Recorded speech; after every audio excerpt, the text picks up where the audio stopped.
District Court of Appeal, first instance, no. Anyone having business before this court, draw near, give attention, shall be heard. May God save the United States, the state of Florida, this honorable court. Good morning. Please be seated. We just have one case on the docket this morning. Counsel, if you're ready.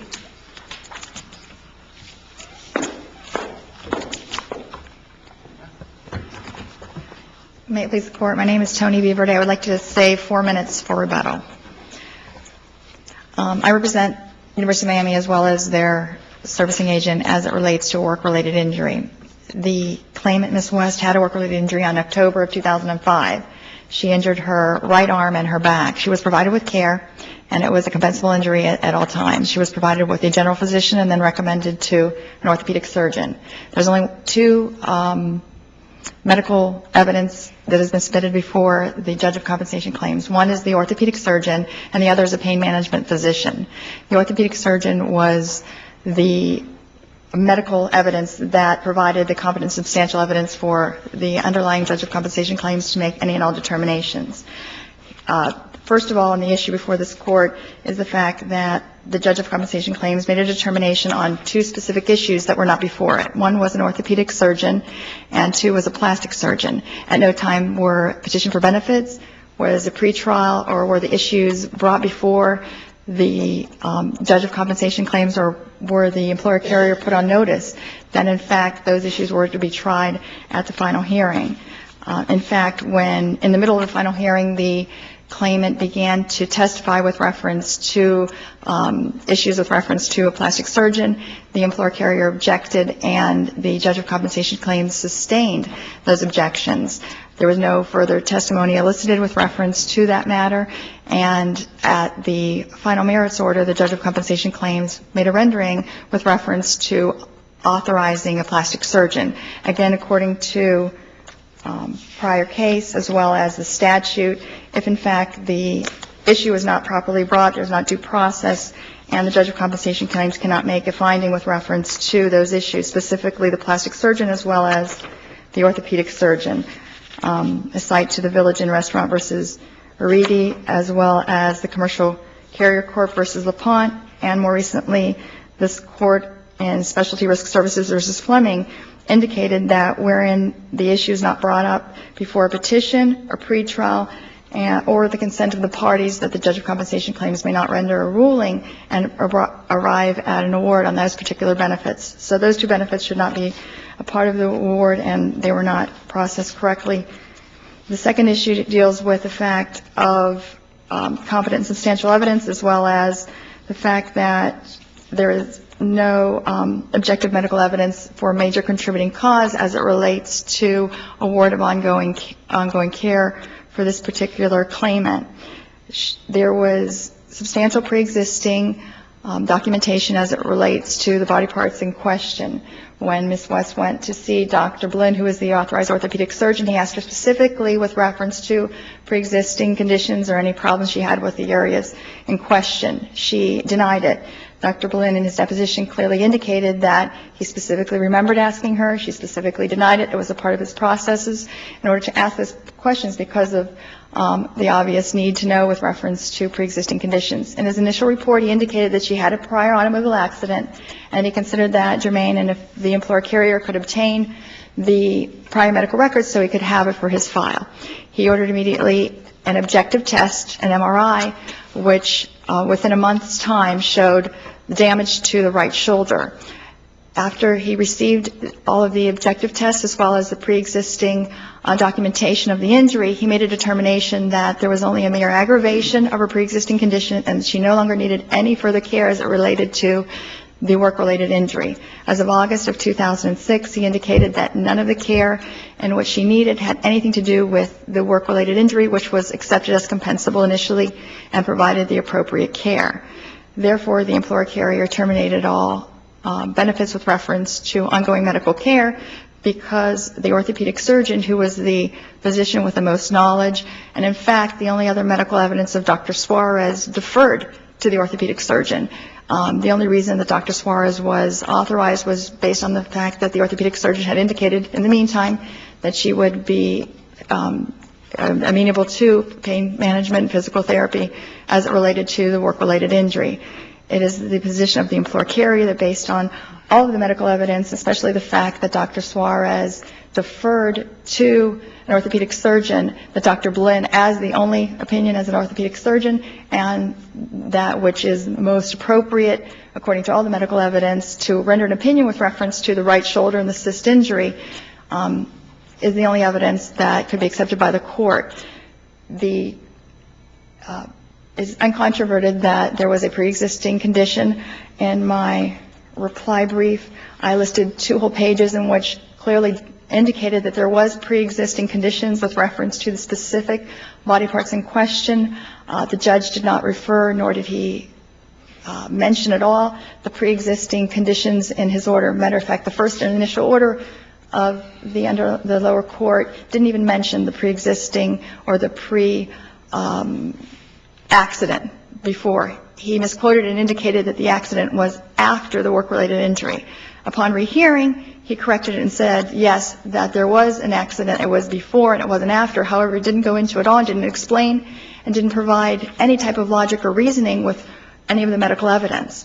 There was not a mention with reference to accepting the pain management over the orthopedic surgeon, although it's clear that it's impossible. He didn't provide any medical basis in order for rendering an opinion that she needs ongoing care as it relates to the work-related injury. Specifically, as required by statute as well as case law, it is indicated that the major contributing cause is by medical evidence only.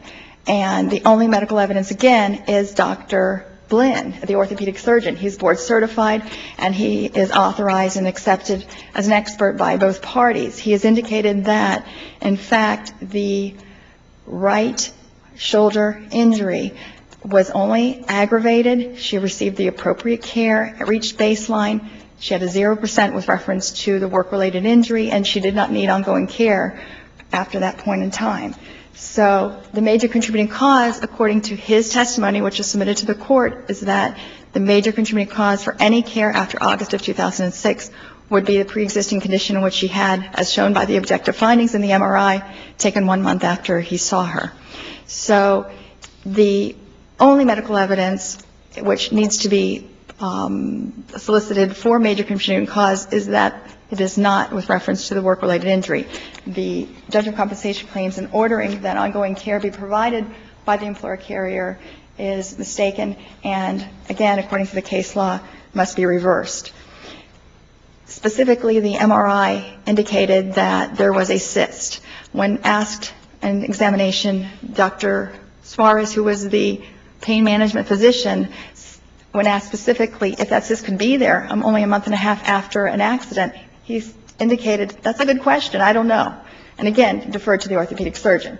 The orthopedic surgeon, without question, and quite frankly at time calling the claimant a liar when pushed because he was extremely upset with the claimant and having denied that she had the extensive pre-existing damage and injury just within the past year, indicated that he was giving her the benefit of the doubt and providing her with the aggravation because it was a compensable injury. However, it was not a condition which ongoing needed care, nor were the employer carrier responsible for. He specifically relied on the objective findings and using his expertise as an orthopedic surgeon, indicating that the cyst was pre-existing. It could not have developed in the period of time in which the objective MRI showed that it was in existence. The judge of compensation claims failed to comment at all with reference to the medical evidence, failed to have his findings purport with a logic and reason with reference to the medical evidence that it was there. What he did instead in his merits order was basically capsulate what the claimant testified in her testimony before the court and then made a findings, but however it wasn't based on medical evidence or logic and reasoning. Therefore, there's a request of the employer carrier that this court reverse on one, based on the fact that the right shoulder and neck that was accepted and was compensable was appropriately treated. She was provided with all the care that the orthopedic surgeon who was authorized had indicated, and she received the care up through the date of August of 2006, in which the major contributing cause was this particular injury. Anything after that was not the responsibility of this particular employer carrier. Well, can I ask you a question about your first point? Sure. Your point seems to be that this evaluation with a plastic surgeon wasn't listed in the petition for benefits and therefore could not have been brought up for a decision before the JCC. Well, as we all know, it doesn't have to be in a petition for benefits. It I'm could sorry? be, it doesn't have to be in a petition for benefits, and that's not my rationale with reference to presenting it to this court. I'm well aware that at times it could be added at the time of the pretrial, or quite frankly, Well, it's just a more general argument that you weren't really on notice that that was the claim that they were. there was not due process, it was not on notice. So what I wanted to ask you is this, is the consequence of, if we agree with you on that point, a consequence of reversal. Since it was not properly before the court, I'm assuming that you would concede that if we reversed on your point, that the claimant could simply file another petition for benefits and ask for an evaluation by a plastic surgeon, that this petition for benefits would go before the same JCC and we would have pretty much the same evidence, and the JCC would have an opportunity to make the same decision again, except now we would have, perhaps you would have a better opportunity to contest the claim. Is that, I mean, you don't. No, there are several responses to that. One is that, in good faith, there should be an attempt made so that the parties could reach an agreement without the litigation involved. That is, calling or writing and doing a mediation. I guess all I'm trying to narrow down is you don't contend, do you, that if we agree with you that somehow this evaluation issue will be foreclosed, that there will be res judicata, that you will come in and argue, well, this is already decided. I mean, your whole point is that this shouldn't have been decided. Well, I mean, wouldn't that involve a ripe due and owing analysis that would have to be done below also? And not only that, but the opportunity in order to examine and ask the orthopedic surgeon his opinion with reference to it. This came up last minute. We didn't even examine the orthopedic surgeon, who was, quite frankly, the primary care physician with reference to this particular issue. And not only that, we would have an opportunity to do an independent medical evaluation. We possibly could have gotten a plastic surgeon in order to indicate, is the major contributing cause this or not? I know that the opposing counsel will contend that the judge of compensation claims is not indicating that treatment be provided or that she has a breast lift immediately or what have you. It's an evaluation. However, the evaluation should have been done prior to the final hearing. There should have been an opportunity to explore this particular issue and find out whether or not we had a chance to present to the judge of compensation claims an independent evaluation indicating that this absolutely had nothing to do with it. So we want a finding that it is not related at all in any aspect. We didn't have any opportunity in order to present any evidence in order to do away with the issue versus being compensable and having to provide the particular treatment. Okay. Thank you.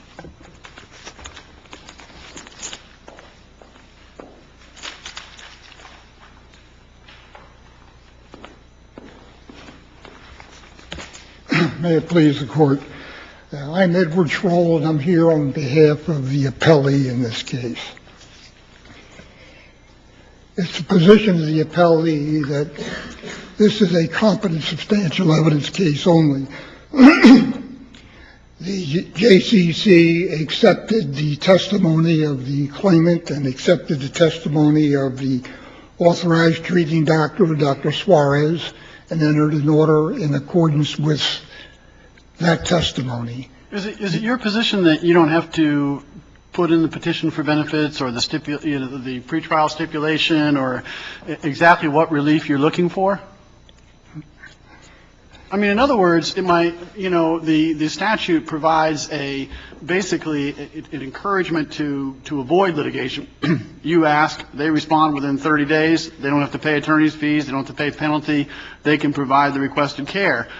Here, if the requested care is never really told to the employer carrier and you wait to hearing and then she gets on the stand and testifies as to what she wants, haven't we basically, if that were the rule, haven't we basically prevented the statute from working the way it was designed?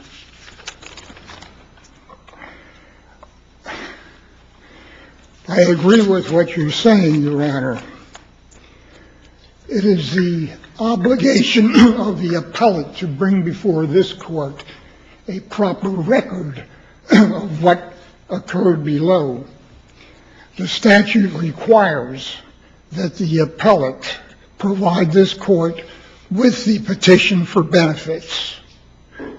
If the court would look at the record here, the petition for benefits is not included. There's no petition for benefits in this case. There were two petitions which were consolidated by the judge. The petitions had attached to them medical reports, which is, again, required by the statute. If you don't attach the medical reports, your petition will be dismissed. The statute was complied with. Petitions were filed with the medical reports attached. The claimant was seeking, as set forth in the pretrial stipulation, which is in the record, she was seeking medical care in accordance with the doctor's recommendations as contained in the medical reports attached to the petitions. Where are the petitions? They're not in the record. I've cited this in the brief on page 8 of the answer brief that the record is deficient. They received a copy of the answer brief. They never filed a motion to correct the record. In their argument in their reply brief, they say, I could have corrected the record. It's not my responsibility as appellee to bring a proper record before the court. Without that record, this court cannot adjudicate this case. You don't know what the petition stated. You don't know what the medical reports stated, which were attached to the petition. The appellant did, in their reply brief, attach one of the petitions, but not the medical reports that were attached to it. The second petition is totally absent with those medical reports. Without the petition, I don't see how the court can make a decision in this case, one way or the other. So is your position that we don't have an adequate record in which to resolve this, or is your position that they were put on notice and they knew what relief you were asking for? The court doesn't have an adequate record to adjudicate this. So your position is that we do not have the record that we need to resolve this case? Correct. And that's in page 8 of my brief, and I cited a case in there. And under that case, the remedy that the court would use would be to dismiss the petition, because you can't determine what was claimed. Did she claim that she was having breast problems, that she was having pain because of her inability to wear a brassiere due to the shoulder injury? Would that be enough? Pardon me? Would that be enough for a plastic surgeon? Well, it was enough for Dr. Suarez to recommend an appointment with a plastic surgeon. Now, they claim they had no notice of this. Dr. Suarez's deposition was taken. Now, are they responsible for everything the doctor says in the deposition? I mean, is the claimant automatically asking for everything that's in a medical report in a workers' comp case? Everything? I mean, because the claimant can refuse treatment in some circumstances because the claimant feels it's too risky or doesn't wish to undergo it for one reason or another. I mean, I think that under that scenario, all you would ever have to do is file the medical reports, right? Well, medical reports are mandatory. You must file them. But the petition for benefits, which says what you're asking for, that's, in your argument, is that relevant? The petition for benefits in this case stated that she is seeking medical care in accordance with the medical recommendations of the doctors as set forth in the attached medical reports, which were attached to the petition. That much the court knows of because they attached one of the petitions to their reply brief. It's not in the record, but it is in their reply brief. The reports that the doctors had, that I had attached to the petition, which stated what her injuries were and what was recommended, are absent. How do you know what was asked for? I can't stand here before you and argue what is not in the record. So a pretrial stipulation that says we're asking for whatever might be included in the 500 pages of medical records, for instance, is sufficient for a pretrial stip? It's sufficient to put the parties on notice as to what is claimed, and in this case was sufficient to put the judge on notice. He had the pretrial stipulation. He had the medical reports. He had the petitions with the medical reports attached. Under your argument, you could realistically file the pretrial stipulation as soon as you filed the petition for benefits, correct? You wouldn't even need to go through discovery, would you? I mean, you could just say, here's our petition for benefits. We're going to ask for whatever relief the doctors recommend. and we'll go to these appointments, and we'll tell you at the hearing, we'll have the claimant testify at the final hearing what relief exactly she's looking for. It could work that way, yes. So there would be no opportunity to provide the specific relief within the 30-day window that the statute provides. No, I don't understand what you're driving at, Judge. When you file a petition, the employer carrier have the opportunity to take depositions, and they did in this case. They took It just seems to me that normally, though, the parties know exactly what's being asked for and exactly what's at issue, and it's not decided at the final hearing what's being asked for. It's decided long before the final hearing, and the parties either settle the case or go to trial and present their evidence. But in this case, the pretrial stipulation specifically states that she is seeking medical care in accordance with the opinions of the doctors as set forth in the petition for benefits. And that pretrial stip could have been filed the day she filed her petition for benefits, correct? And it would have provided as much notice. There's nothing about that pretrial stip that narrows the issues, focuses the issues, says what's resolved. That pretrial stip doesn't seem to serve many of the purposes that a pretrial stipulation normally serves. Well, no, the pretrial stip put them on notice. They knew very well what was going on in this case. Okay. You know, if you had the petition and the attached medical reports, you would be aware of what she was seeking. There was no question in this case as to what she was seeking. They knew it. They attended the deposition of Dr. Suarez, who testified as to what should be done in this case. They made no objection at that time. They had time to go before the judge and say, Judge, Dr. Suarez has given testimony. We are surprised. Continue this case. Let us do more discovery. They did nothing. They were well aware by virtue of the petition and by virtue of the doctor's testimony before the final hearing as to what was going on here.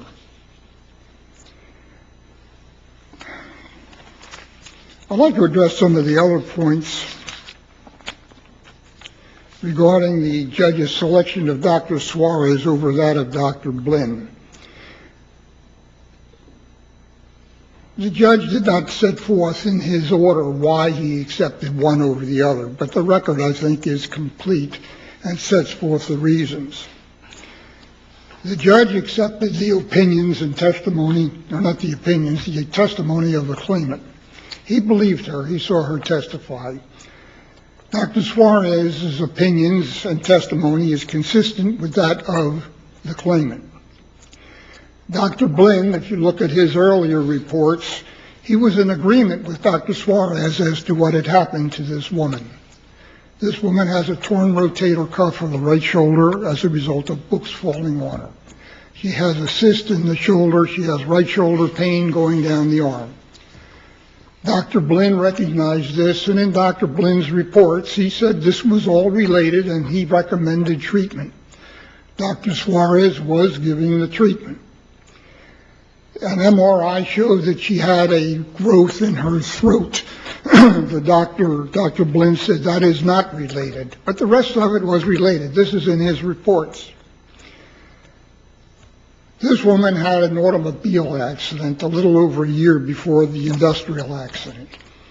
She was a passenger and sustained injuries. She went to a chiropractor. Dr. Blinn wanted to see those chiropractic records, and it took the carrier quite a bit of time before they submitted the records to him.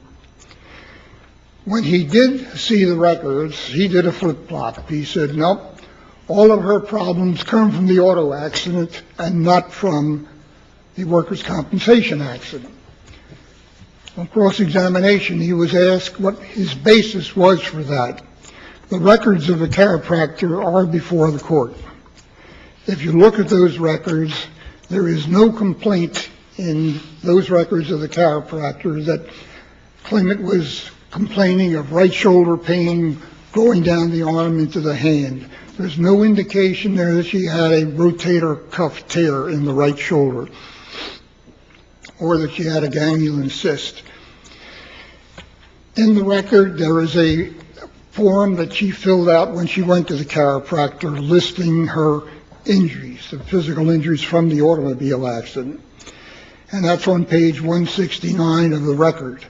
In there, she lists her injuries to her back and to the left side. No mention at all of any right-sided injury to the right shoulder at the time of the auto accident. In addition, she testified that she is large-breasted and she wears a brassiere. She had no problem wearing the brassiere after the automobile accident, continued to dress properly until this accident on the job with the right shoulder. As a result of the right shoulder injury, the brassiere strap would pull down on the right shoulder, causing a dramatic increase in pain. So she was no longer able to wear a brassiere. As a result, her breast dropped and she developed breast pain. This is all in the reports of Dr. Suarez. What reports were attached to the petition, we don't know, because the appellant didn't bring those petitions before the court as required by statute. So there is a basis in the record to establish why the judge accepted Dr. Suarez over Dr. Blinn. Counsel has also talked of the major contributing cause issue. That was never raised before the judge, either before the hearing, during the hearing, or after the hearing. It was not raised when the judge entered his original order. That order was set aside and a corrected order entered, which is before the court. Motion for rehearing was filed by the appellates, directed to that corrected order. Nothing in there about major contributing cause. The first time major contributing cause was argued was approximately 26 days after the order was entered. And that was done in what was called the employer carrier's supplemental reply to second motion for rehearing, found on page 555 of the record. Under Rule 6Q 6.122, a motion for rehearing must be filed within 10 days from the date of the order.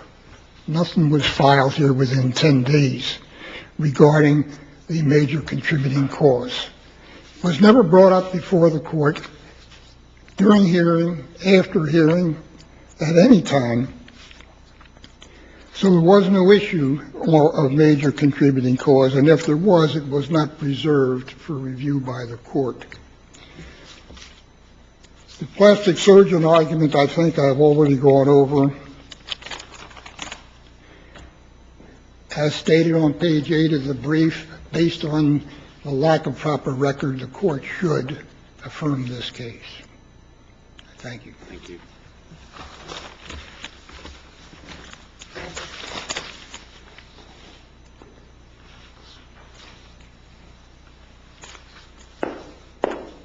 The judge in this case said in the order, it's clear to the undersigned from review of the record evidence presented that all issues raised at the final hearing and adjudicated in the compensation order were well known to the parties throughout the course of discovery. Is that just wrong? Yeah, actually it is. And to further prove that, whenever I objected during the testimony to the judge of compensation claims and asking the judge to sustain my objection, indicating that the claimant could not provide any testimony with reference to plastic surgeon because it was not an issue brought before the court sustained my objection. He reviewed the record. He reviewed the pretrial. He reviewed all of the issues and indicated. Was this potential evaluation for plastic surgeon discussed in Dr. Suarez's deposition?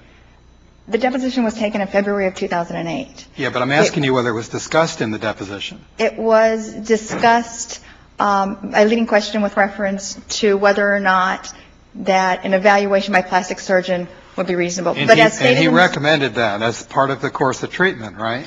But as this court has mentioned, what the responsibility therefore would be to peruse every single medical document and every single medical record in order to try to figure out what exactly the claimant is going to show up at court and try to figure out. Well, I understand that. And I understand prepare a that, and I'm defense on not each one. necessarily disagreeing with you about that point. I'm just trying to narrow the issue down. It seems to me that this was discussed in discovery. Dr. Suarez's deposition was, now maybe that's not good enough. I'm not saying it is. So was but- carpal tunnel syndrome, so was a psychiatrist. There was a litany of complaints by this particular individual, and that's part of my issue with reference to this judge. She is an unbelievable, testimony that she's provided. She said her feet hurt because of her working. She said, there's a litany, and it's cited to the case of all the different parts of her body that hurt as a result of lifting the books or pushing the books towards her on this particular date. So the credibility of the claimant, quite frankly, is in question, and the testimony with reference to what might be needed here runs from carpal tunnel syndrome to a shoulder tear to a cyst that by all medical evidence was pre-existing, indicating that she has never had any problems with reference to her right shoulder. However, I provide the court as well as the appellate court with 2 pages of documentation that during the year before the accident, she had injury and treatment with reference to that particular part of the body. So in this particular case, the employer carrier would have to show up and try to bring evidence or go in search of evidence when it is really the responsibility, as cited by every single case from this court as well as the statute, that it is a process to be made and to be put on notice and to have due process as it relates to the particular issues that are going to be before the court. Not only that, but the petition for benefits had never been submitted to the court. Opposing counsel indicates that there's some vacant petition outgoing. There was never a petition for benefits submitted to this court. It was never submitted by the claimant with reference to consideration, and the judge of compensation claims even addressed the petition for benefits. As far as my second issue. Counsel, you've exceeded your time. Okay, thank you. All right. Thank you. Having no other cases, the court will be in recess.